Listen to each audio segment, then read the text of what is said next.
I thought the scariest thing about Halloween would be the costumes.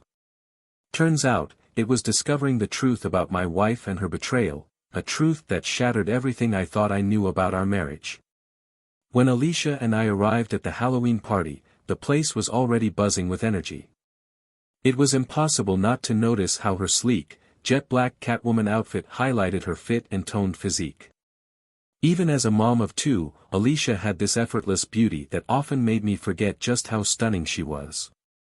Meanwhile, I had come dressed as a pirate, not exactly a head-turner, but not too bad either.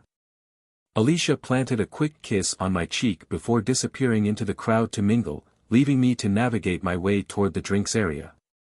There, I found my friends locked in an intense debate over a classic dilemma, Hulk or Superman.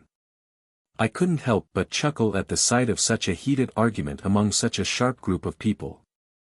To me, the answer seemed obvious: Superman clearly had the upper hand. Feeling confident in my knowledge from years of devouring Marvel and DC comics, I jumped into the discussion, determined to settle it. But instead of resolving the argument, my points only fueled the chaos, with everyone talking over each other. Beer and nostalgia can do that to grown men. Eventually, we decided to drop the subject and just enjoy the drinks and laughter. Knowing Alicia was having a great time chatting with her best friend, Susie, I planned to keep my drinking light for the night. Alicia and Susie were easy to spot, both were rocking nearly identical Catwoman costumes. The two of them had been inseparable since middle school, despite their starkly different personalities. They often joked about being switched at birth because of how close they were, but both secretly hated the joke. Susie's husband, Dominic, was somewhere nearby. He and I were pretty different too. While I managed restaurants, Dominic was more of a hands-on guy with his work. And while I wasn't as active at the gym as I used to be, Dominic looked like he hadn't missed a workout in years. I still kept a decent level of fitness from my college boxing days. Dominic, on the other hand, worked at a nearby factory, and while I wasn't exactly sure of his role, I knew it involved hours of heavy lifting. That, combined with his dedication to the gym, gave him a physique that could rival a bodybuilder. His long hair, always tied back in a ponytail, and his thick beard added to his striking presence, giving him an Aztec warrior vibe. If Dominic was a living embodiment of Khal Drogo from Game of Thrones, I'd say I was more of a Don Draper from Mad Men. I never really warmed up to Dominic, though I didn't dislike him either. Our connection was purely through Susie, Alicia's best friend, so we only interacted when the situation required it, and tonight wasn't any different. He was decked out in a Tarzan costume, which seemed both impractical and a bit tone-deaf given the chilly weather. To me, it felt like a typical Dominic move, attention-grabbing and not entirely thought through. What bothered me most wasn't his costume but his behavior. Dominic had a tendency to be flirtatious, often pushing the boundaries of what I considered appropriate. Oddly enough, most of the women, including Alicia, seemed more amused than offended by his antics. This rubbed me the wrong way, especially since Susie never seemed to take issue with it. She'd occasionally scold him playfully, but there was never any real reproach. If anything, she seemed proud of the attention he could attract. As the evening wore on and Dominic drank more, his flirtatiousness escalated. He didn't seem to care whether the women were single or married, and while some husbands might have been upset, no one confronted him. Whether it was fear, intoxication, or simply wanting to avoid drama, they all stayed quiet. I, however, couldn't help but stay on edge, my focus shifting toward Alicia whenever Dominic got too close. I trusted her, but I also knew Dominic's reputation for towing the line. If he tried anything with her, I was ready to step in. Noticing my unease, Alicia came over, her voice rising above the music. "Hey, Greg. Are you having a good time?" she asked, her tone cheerful, though her eyes showed a hint of concern. I nodded and took a long sip of my beer, trying to push the unease aside. Alicia swayed slightly to the music next to me, her movements graceful and effortless. My eyes followed hers as her gaze lingered on Dominic, silently appraising his muscular frame. A knot tightened in my chest, and an unexpected surge of jealousy bubbled up. I tried to shake it off, but the thought crept in anyway, she was admiring him. It bothered me more than I cared to admit. Who chooses to dress as Tarzan in this weather, anyway? Alicia seemed to snap out of her thoughts and turned back to me with a wry smile. You know Dominic, sweetheart, always craving the spotlight. I chuckled faintly, but the taste of my beer suddenly turned bitter. My mood must have shifted because Alicia tilted her head, studying me. Are you jealous? She asked, an amused glint in her eye. Jealous of him? I scoffed, my voice defensive. I don't need to strip down to get attention. She laughed, brushing off my reaction. Of course not, honey, she said lightly, though her attention drifted back toward Dominic. I tried to ignore the way my chest tightened again, but the feeling lingered. As the night went on and the drinks continued to flow, I focused on catching up with friends, those who felt like genuine company. For a while, I managed to forget about Dominic and his increasingly disheveled loincloth. It wasn't until much later that I realized something was off. I hadn't seen Alicia for a while, and when I began looking for her, I found her in the kitchen. There she was, standing close to Dominic, engaged in what looked like an intimate conversation. My stomach churned as jealousy flared uncontrollably. The moment Dominic noticed me, he straightened up and took a step back, his expression shifting. Alicia turned toward me, her smile tight and uneasy. Hi, darling. I was just looking for you, she said hastily, her voice a bit too cheery to be genuine. In the same place all night? I asked, my tone sharper than I intended. What were you two talking about? You looked awfully cozy. She waved it off with a dismissive laugh. Nothing happened, Greg. Dominic was just being his usual flirty self, she said, her tone soothing, though it didn't quite ease the tension in my chest. Still, I couldn't shake the feeling. Alicia noticed and placed a hand on my cheek, offering a soft smile. I'm just a bit tipsy, honey. Don't worry, she added before moving past me back toward the party. I stayed behind for a moment, trying to compose myself, but the image of them talking lingered in my mind. For the rest of the night, I kept an eye on Alicia and Dominic, though nothing else seemed out of the ordinary. The uneasy knot in my stomach, however, refused to loosen. The moment Alicia's teary eyes met mine, my worst fears were confirmed. Whatever Dominic had said before losing consciousness must have been true. Call an ambulance. Dominic's unconscious. Alicia cried, her voice rising in panic as screams echoed from upstairs. But I didn't move. I just stood there, staring at her, searching for any trace of the woman I had married. In that moment, I couldn't care less about Dominic's fate. My mind was spinning, replaying everything that had led up to this moment. A piercing scream from behind broke through my thoughts. What the hell did you do to my husband? It was Susie's voice, frantic and accusatory. Alicia turned to plead with her, but I barely registered the chaos around me. My world had narrowed to Alicia's tear-streaked face and the weight of what I couldn't yet fully process. No, Alicia, I said coldly, cutting through her frantic pleas. You're going home with your boyfriend and his wife. I'm done here. I turned toward the front door, the finality of my words hanging in the air. Greg, you can't leave me here. Alicia cried, grabbing at my arm with desperation. We're going home together, and we're going to talk about this. Do you hear me? You're not leaving me behind. Her voice cracked, a mixture of fury and heartbreak that I couldn't decipher. I pulled my arm away and looked at her, my own voice breaking under the weight of the moment. I can't do this, Alicia. I don't want to go home right now, I could end up in jail for assault if I stay. And I sure as hell don't want to add domestic violence to this mess. Her face crumpled as fresh tears streamed down her cheeks, blending sorrow and rage in a way that cut me deeply. Her cries of despair filled the room as I turned away, avoiding the judgmental stares of friends and neighbors who had gathered to witness the fallout. Their expressions ranged from shock to disgust, sympathy to morbid curiosity. It was humiliating, standing there under their collective gaze, stripped of everything but my own raw emotions. Without another word, I walked to my car and got in, the echoes of Alicia's sobs chasing me as I started the engine. I didn't look back. I couldn't. As I drove into the night, my thoughts churned, anger, pain, confusion, but no clear answers. I had no idea what would come next. All I knew was that I needed to be away from there, from her, from everything. This story isn't Greg's perspective, it's mine, Richard's, the host of the party. I witnessed the whole ordeal and, truthfully, I'm still trying to make sense of it.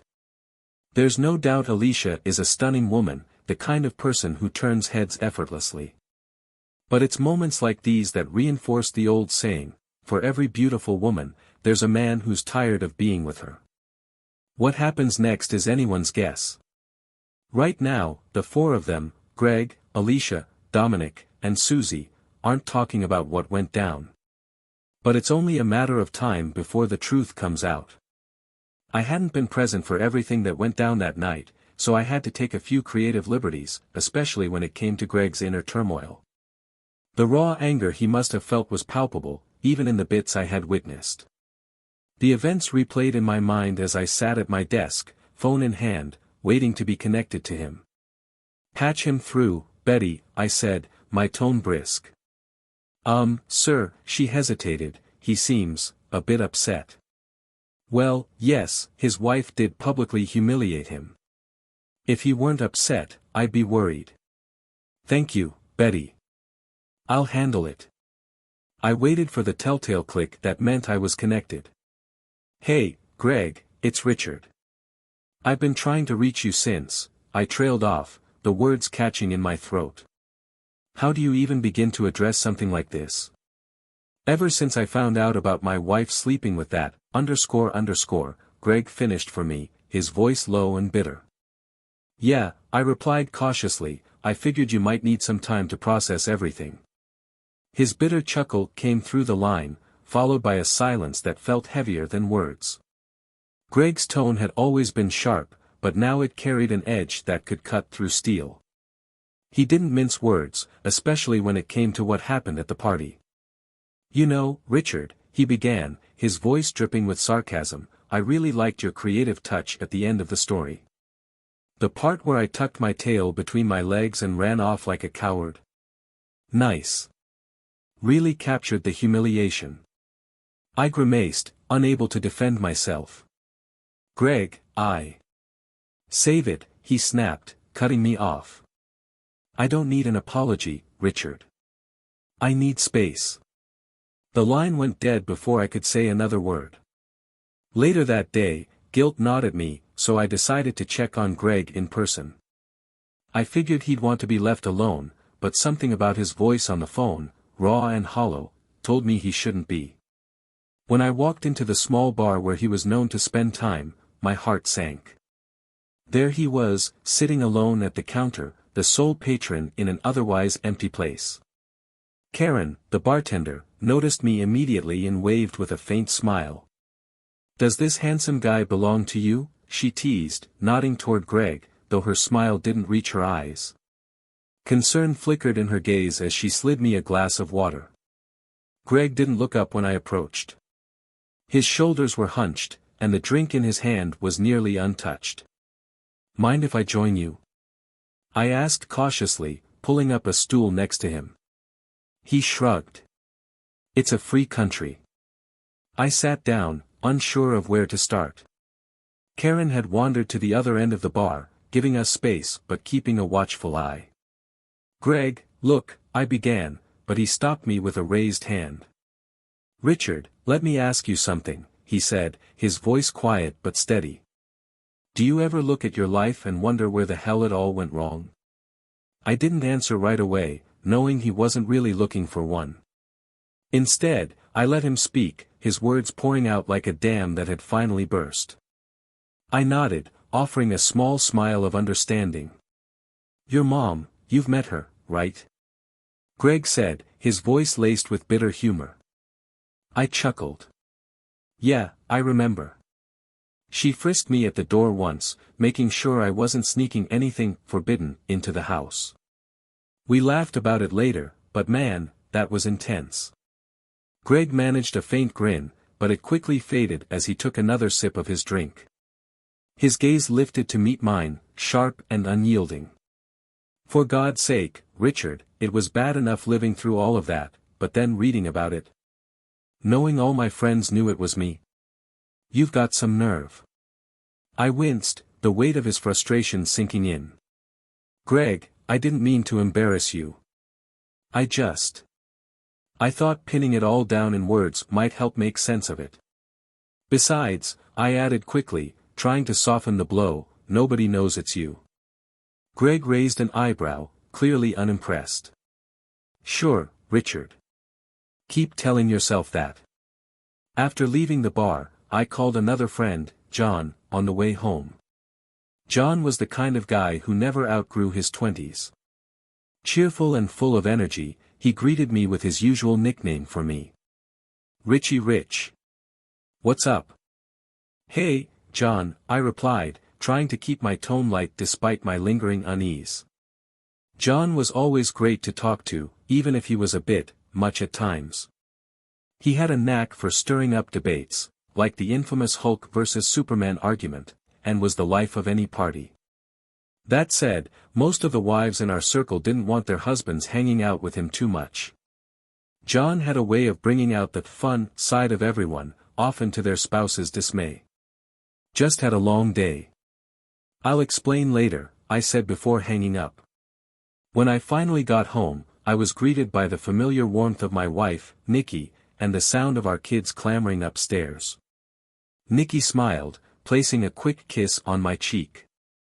What brings you home so early? She asked. I sighed, trying to find the right words. I found Greg at Moe's. He was a mess, so I brought him back here. He's downstairs in the basement, trying to sleep it off. Nikki's brow furrowed, a hint of concern crossing her face. Are you sure that's a good idea? I don't want any drunken antics in front of the kids. He'll be fine, sweetheart, I assured her, reaching for her hand. I'll keep an eye on him. He just needed a place to cool down. Her fingers brushed against my cheek, sending a familiar warmth through me. It was moments like this, her steady, reassuring presence, that reminded me why I leaned on her so much. I squeezed her hand gently, thankful for her understanding. I can never stay angry with Nikki for long. She has this way of grounding me, even when the world feels upside down. After a moment of quiet reflection, I headed downstairs to check on Greg. His thunderous snores filled the basement, a reassuring sign that he was still alive, though probably wishing otherwise. His state was, to put it mildly, functionally comatose. Slipping a pillow under his head, I muttered to myself, "What the heck, Greg," as he let out a snore so loud it could wake the dead. The pungent odor of alcohol on his breath hit me like a freight train. Good grief, I said, stepping back as the stench clung to me like an unwelcome guest. Hours later, a zombie-like version of Greg shuffled up from the basement, his bloodshot eyes and pale face telling the tale of his self-inflicted misery. Morning, he grumbled, collapsing into a chair as I handed him a glass of water. Morning. It's nearly afternoon, I teased. How are you feeling, champ? He groaned. Like I went a few rounds with Mike Tyson, then got hit by a truck. As we sat, Greg's tone grew more reflective. So, I read the comments on that story you posted, he said, his voice low. I braced myself. Yeah. What did you think? There was this guy, some loudmouth from Virginia. Name's Harry, he said, his lips quirking into a grin. He's on my side and thinks you're an idiot. I chuckled. Harry from Virginia, huh? I've heard of him. Nice guy, once you get past the attitude. Yeah, well, I'm sure he hated you long before reading that story, Greg added, his grin widening.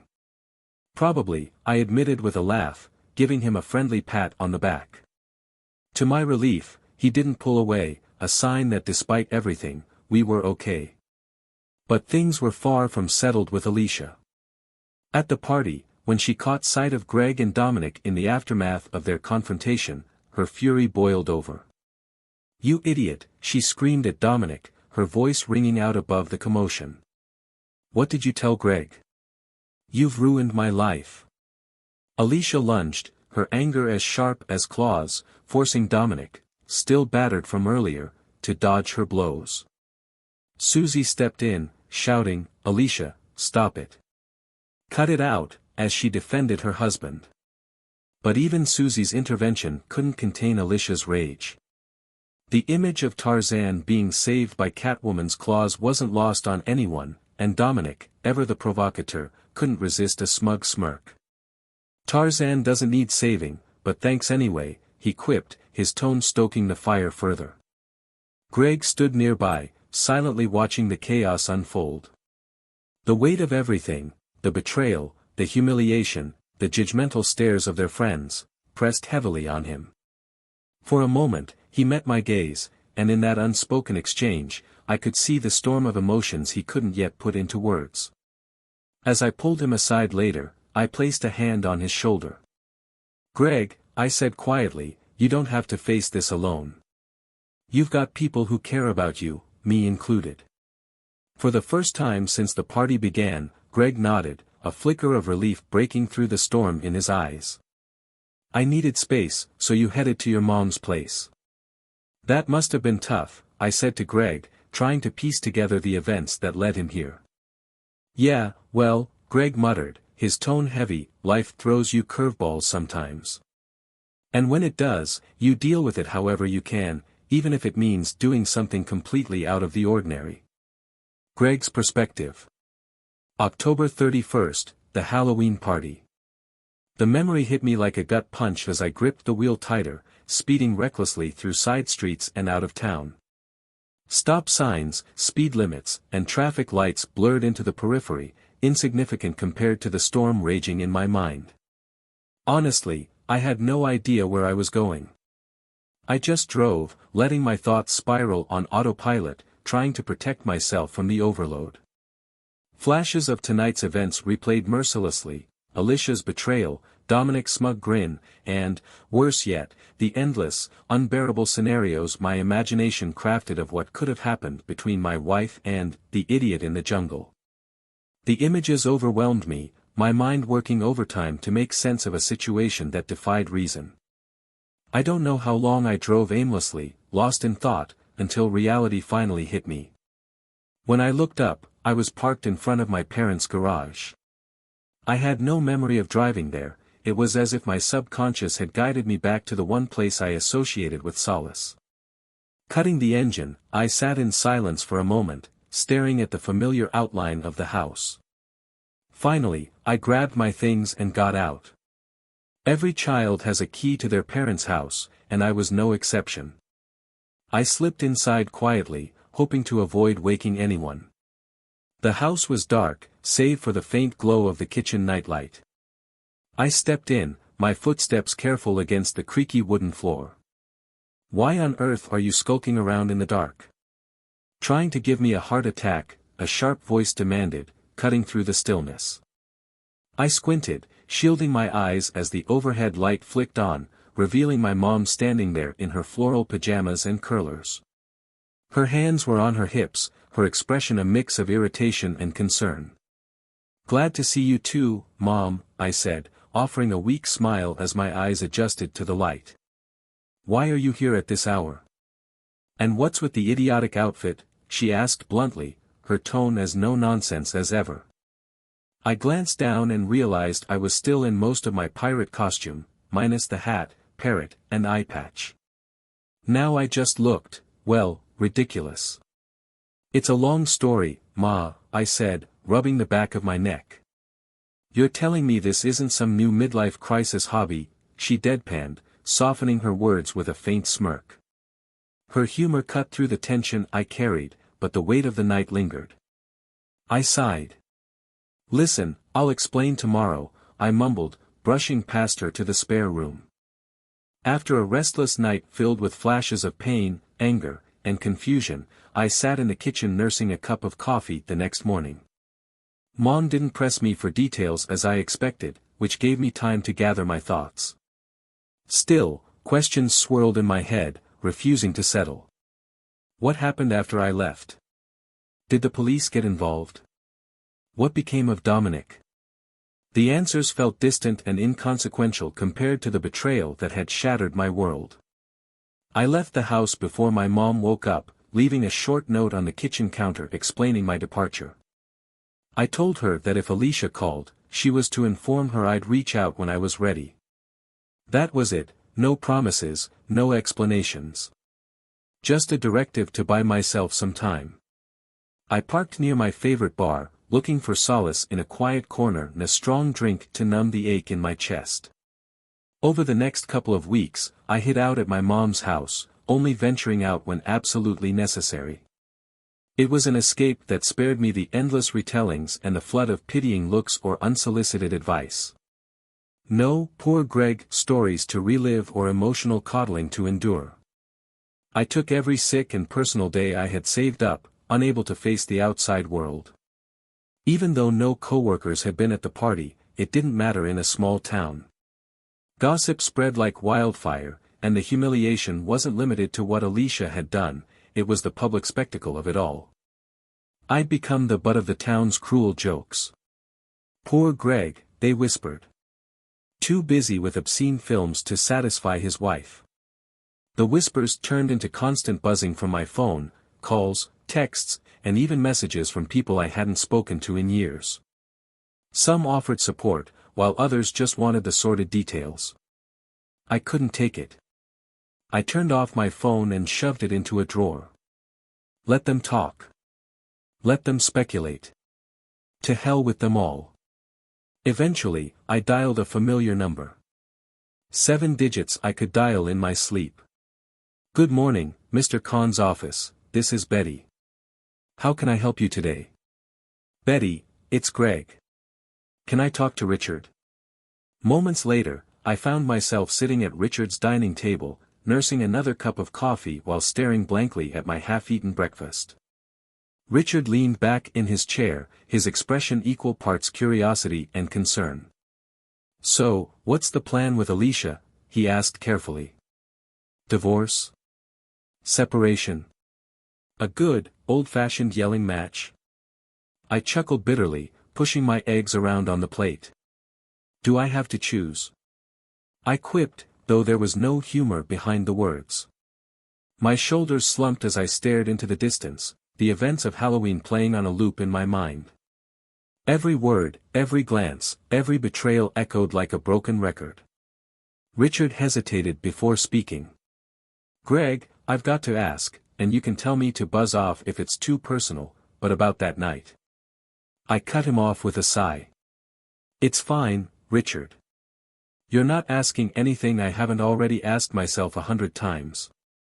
Do you know if Dominic went to the hospital? Or if he pressed charges? I have no idea, I admitted. I left before anything else happened. For all I know, he's fine and just nursing his ego. But if he did press charges, I paused, running a hand over my face. It's not like I haven't imagined the cops showing up at my door. Richard frowned but didn't push further. He shifted gears, offering an attempt at lightheartedness. It's almost like dealing with a customer at the restaurant who claims they spotted a rat and demands free food. I smirked faintly. Yeah, except in this case, the rat was real, and it's living rent-free in my head. We sat in silence for a moment, the weight of everything settling between us. Richard's words hung in the air, but he didn't press further, giving me the space I needed to sort through the mess. Greg paused, his hands fidgeting as he searched for the right words. I waited, letting the silence coax him into spilling what was clearly weighing him down. Finally, he exhaled heavily and spoke, his voice raw. Alicia requires a lot of foreplay, he began, glancing at me briefly before continuing. I mean, a lot. I spend 30 minutes just on foreplay most nights. And when she's finally ready, we can actually start having, physical engagement.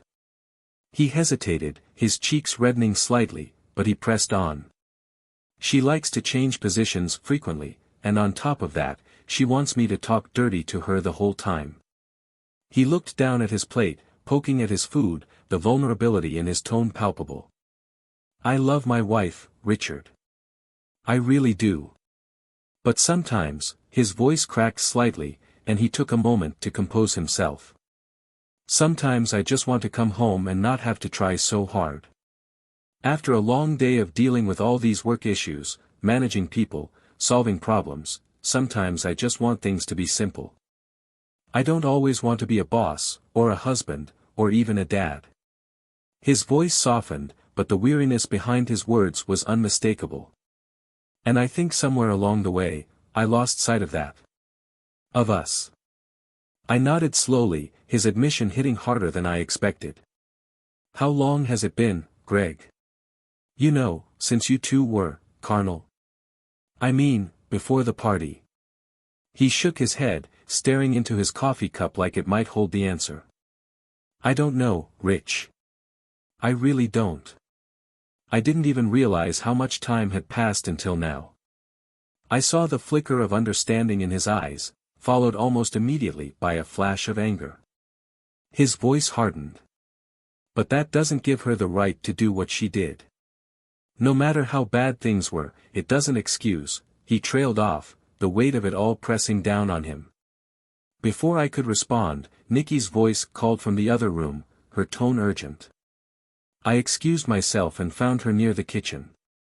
Her expression was tense, her eyes darting toward the window. She motioned me closer and whispered, somehow, Alicia found out Greg's here.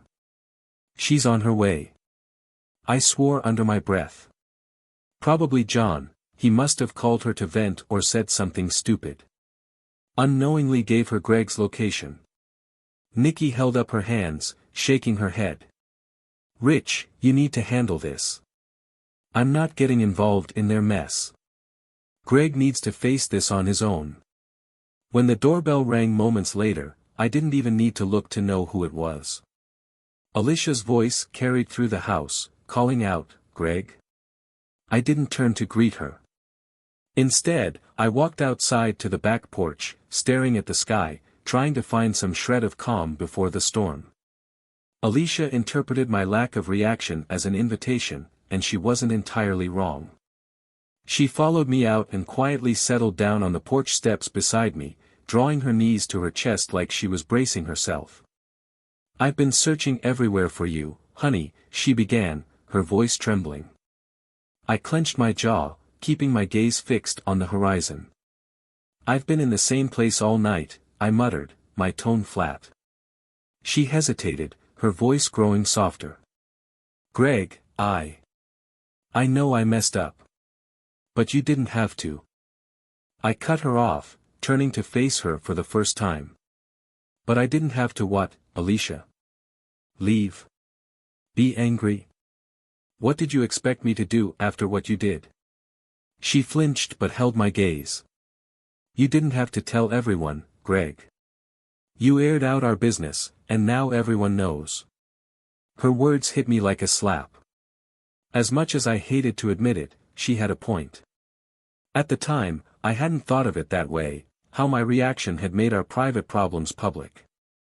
I didn't see it like that, I said quietly, looking away. Not then, at least. We sat in silence, the weight of everything unspoken filling the air between us. I was blinded by rage, okay? I admitted, my voice rising slightly before I took a deep breath to steady myself. I'll give you that, Alicia. But don't act like I initiated this whole mess. Your boyfriend, or whatever you want to call him, confronted me. He laid out your indiscretions in front of other people. I handled it the best I could under the circumstances. I paused, my emotions teetering on the edge as I tried to maintain my composure. Could I have handled it differently? Sure. Maybe. But you know what I didn't do, Alicia. I didn't cheat. I didn't break the vows I made to you. I was faithful. And yet, here we are. She flinched at my words, tears pooling in her eyes, but I pressed on. You didn't have to humiliate me like this. You didn't have to make me the fool. But you did. And now, here we are, trying to pick up pieces that might not even fit together anymore. My voice softened as my thoughts veered into another memory. You know, I once thought the same thing about someone else. A guy I worked with, solid worker, never thought he'd do something reckless. But then the texts emerged. Bad text messages. The girl came forward, and I was livid. I was the one who promoted him. The one who vouched for him. And when it all fell apart, I was the one who had to clean up the mess. I shook my head, staring off into the distance. So yeah, needless to say, I wasn't in the best mood that evening. But despite all that, I didn't forget your birthday, Alicia. I made a reservation at your favorite restaurant. I wanted to celebrate you, to make you feel special. And you know what you wanted that night? I glanced at her, my voice dripping with bitterness. Just dessert. Her sniffle cut through the silence, and I sighed, the anger giving way to something heavier. We went out for your birthday, Alicia. I planned it all. But after that night, I stopped trying. I made a pact with myself to stop initiating anything intimate with you. I wanted you to want me. I wanted to feel like you desired me, like you needed me. But you didn't. You never did. And now I'm supposed to believe Dominic was the answer to all of that. I turned to face her, my expression a mixture of anger and heartbreak. Did he make you feel like a woman, Alicia? She sniffled again, wiping her nose on her sleeve, and her voice came out as a broken whisper. Yes, Greg. He, and Susie did. I froze, the words hanging in the air like a bomb waiting to detonate. Susie? I asked, barely able to comprehend what she had just said. Alicia nodded, her voice trembling. Greg. Susie and I, we got drunk once in high school. Something happened that night. And in the morning, we were mortified. We never talked about it again. But it was always there, somewhere in the background. My chest tightened, my mind racing as I tried to process the revelation. Everything about our lives, our friendships, it all seemed so warped now, like the floor had been pulled out from under me. I didn't know how to respond, so I sat there in stunned silence, the weight of it all crashing down like a tidal wave. Alicia's voice softened, laced with unease as she continued. We chalked it up to the drinks and tried to pretend it never happened. But, it was always there, lurking in the back of my mind. I could feel the weight of her confession pressing on me, but I forced myself to focus. What were you and Dominic discussing that night? I asked, my voice steady despite the storm brewing inside me. Her eyes flashed with a mixture of anger and guilt. He was drunk, she admitted. He kept complimenting my costume, saying how hot I looked, and then, he suggested we go to their place for some fun. I was trying to hush him because I didn't want anyone to overhear. That's when I told him it couldn't happen, the three of us couldn't keep doing this. She hesitated, her gaze darting to the floor. Then he got a little forceful, pressing against me. That's when you walked over. I nodded, piecing together the scene in my mind. Right. And wasn't it you who said, gather your lingerie in a pile? She bit her lip, shaking her head, tears glistening in her eyes. Greg, I know I've made so many mistakes. But I love you so much. I'd do anything for us to get through this. My head spun with conflicting emotions. Could we get through this? Could I forgive her, knowing I'd played a role in letting things spiral this far? Could we leave the past behind? I searched for an answer, but the words eluded me. I don't know, Alicia. So much has happened. It'll take a lot for us to even think about healing from this. A glimmer of hope sparked in her expression. She wiped her tears and reached for my hand, gripping it tightly. Please, honey. I'll do anything, anything, to show you how much I love you. Just give me a chance. I met her gaze, and for the first time in weeks, I sensed a faint flicker of hope within myself too. It would take time, an eternity, maybe, but was it worth trying? Later, she caught me off guard with a plea I wasn't expecting. You want me to choose between my best friend and my husband? She asked, her voice trembling. I can't do it, Greg. Please don't make me. Her words cut deeper than any betrayal.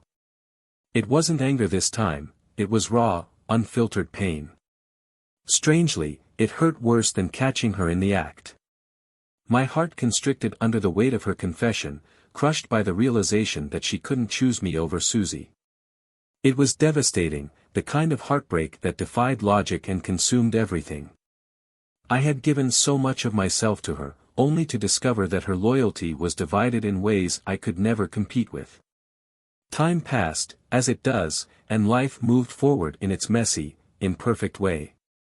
Greg began the slow process of rebuilding, and I, as a friend, tried to support him as best I could. Many nights, I was a shoulder for him to cry on, helping him navigate the pain of betrayal and the aftermath of it all. There was one silver lining amidst the wreckage. That Halloween, Greg brought someone new to my party. She wasn't dressed as Catwoman, and maybe she was just a rebound. Maybe she wasn't his next great love. But the fact that he was open to letting someone in, even a little, was progress. Real life doesn't give us neatly packaged happy endings. Healing is messy, gradual, and often unglamorous. Alicia, Dominic, and Susie didn't show up at the party, they had cut off contact with everyone else. And perhaps that was for the best. The path ahead for Greg wasn't perfect, but it was his to walk. And as his friend, I was there, cheering him on from the sidelines as he began to piece together a new future, one that was still full of possibilities.